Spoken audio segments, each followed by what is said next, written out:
to return at the end of question time, and I call on Materia Ture to move that the House take note of urgent matter of public importance. Thank you, Mr Speaker. I so Materia Ture.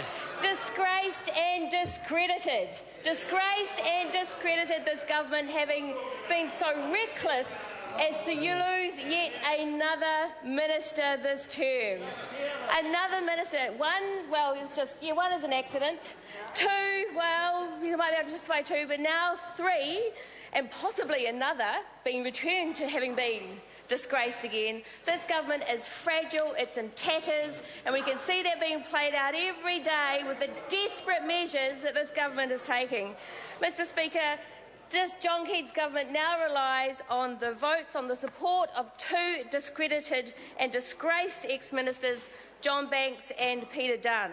Mr Speaker, the Greens have been very clear from the start that as a result of the reasons behind his disgrace, the reasons behind why he has resigned as minister, John Banks must abstain from voting on National's sordid Sky City deal.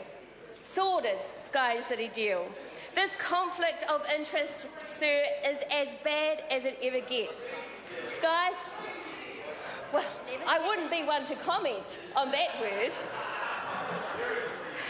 Sky City's $400 million deal rests on John Banks' votes, and John Banks' future rests as an MP, as a member of this Parliament, rests on Sky City's evidence. There is a serious conflict of interest. Now, John Key has said, nothing to see here. Stephen Joyce has confirmed that yet today.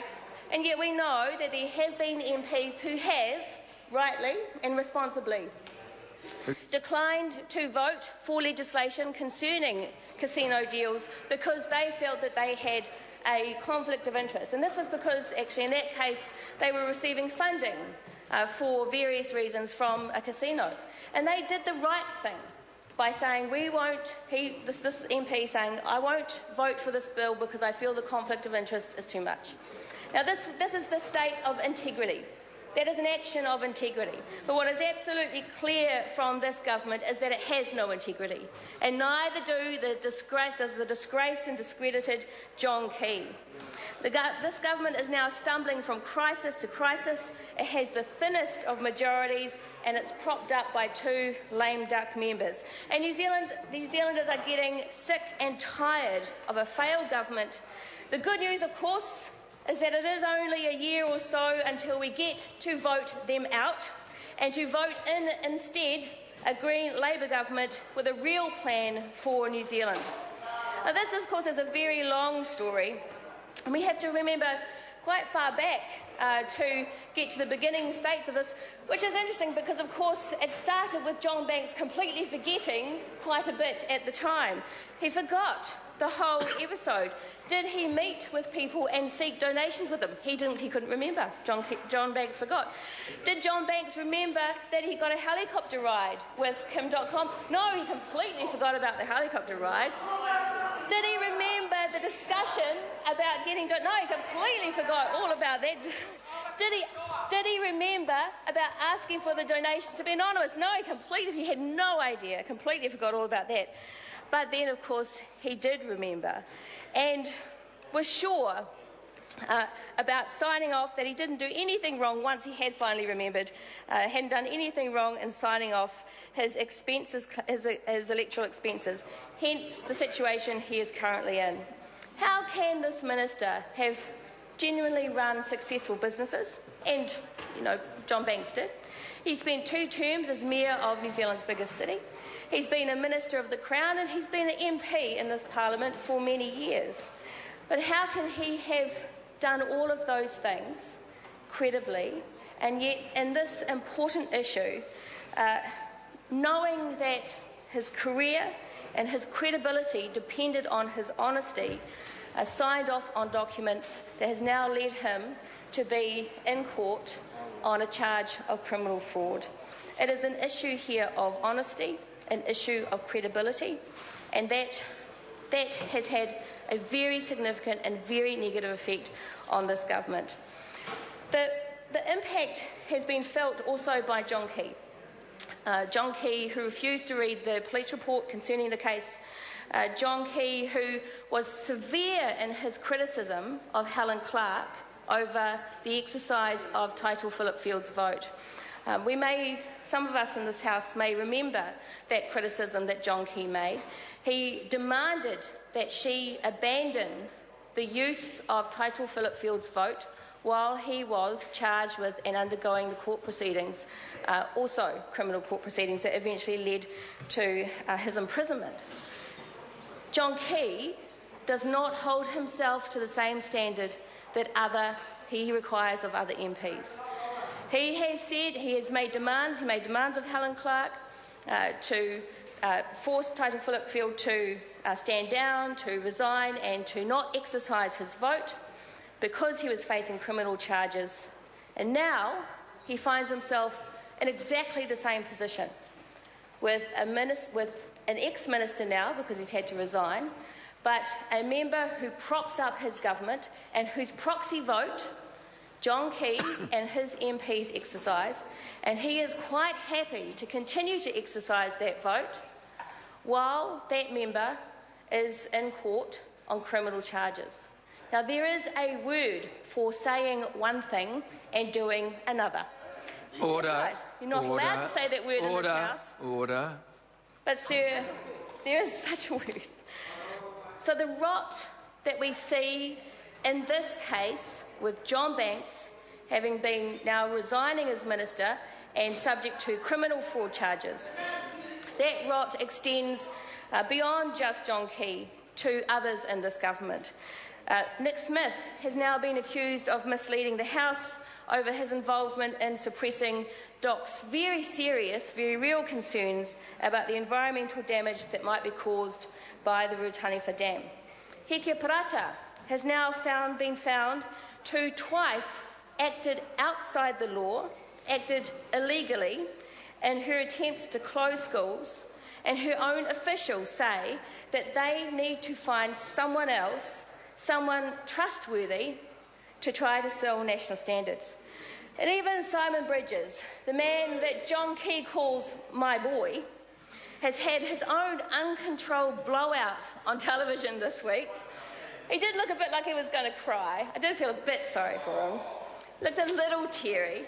But he had his own uncontrolled blowout on TV this week as he tried desperately to defend the government's environmentally reckless and economically failed fossil fuels policy, standing up for Anadarko despite the concerns of the Kaikoura community, showing absolutely no compassion for the people who will be most affected by the worst harms, and standing up for a multinational corporation against all other odds. Sir, all this government's big ideas have been abject failures.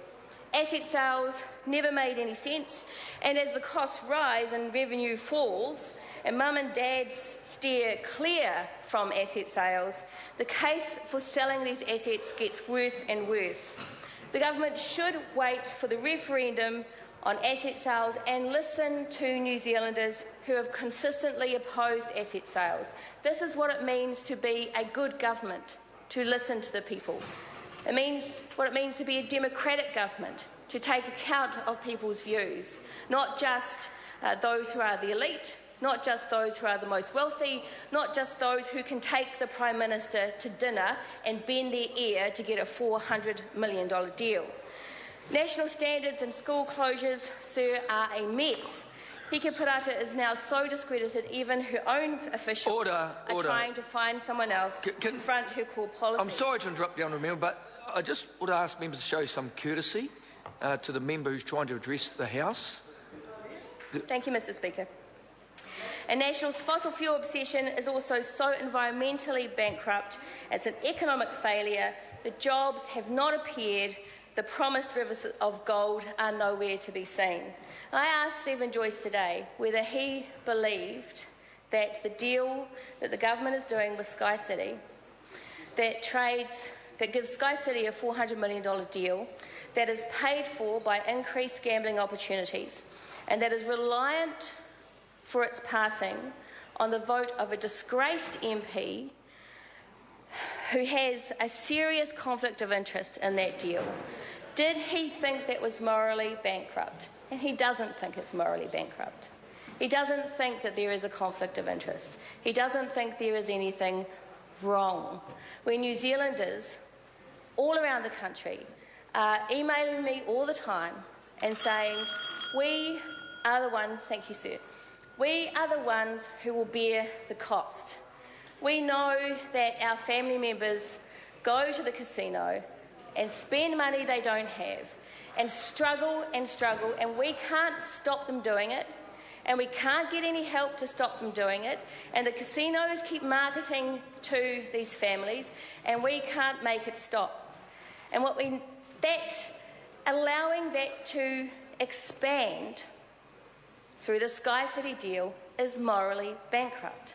Allowing a casino to subvert the gambling law, which absolutely prohibits any expansion in gambling, is morally bankrupt. When it is an exchange for a deal with SkyCity, sir, it cannot be justified. I think there is great disappointment in John Key and his government, great disappointment in Stephen Joyce for their failure to understand the consequences of the deal that they are doing, and that they are so desperate, sir, so desperate to see this deal go ahead. Now, when John Key goes to SkyCity and plays barman for a couple of hours, you can see the cosy relationship that they have. They are so desperate to get this deal through to favour SkyCity above the many thousands of families and the kids who suffer. We would expect more. We would expect so much more from this government, and we could have had so much more. But that they are also doing it off the back of the vote from a disgraced MP who has a serious conflict of interest, that they don't even have the decency to agree to accept that it exists. They could have the decency to accept that the conflict exists and that they are not worried about it, or they don't think it's so serious, or they think that it's manageable. That would at least be honest. But to simply say it doesn't exist is, in my view, completely dishonest. And what makes it morally bankrupt is, at the end of the day, it is ordinary New Zealand families who will bear the cost. New Zealanders deserve a government that will legislate for their well-being, for equality, for a good life and a fair future for their kids. This government has failed at every step, because every action they have taken has been to privilege the most privileged through all the years that we've had this national government. And we see the desperation to continue on that path with their refusal to even follow their own instructions to others, that they don't exercise John Banks's vote. We are very pleased that John Banks has resigned as minister. This should have happened a year ago with the police report. It has come far too late, but it has come at a time when the significance of the vote that John Banks will exercise has the greatest impact with the SkyCity deal. It is a dirty deal supported by a disgraced minister and a dirty government who's happy to push it through. Thank you, Mr. Speaker. I call the Honourable Deputy Prime Minister. Mr. Speaker, the way the Minister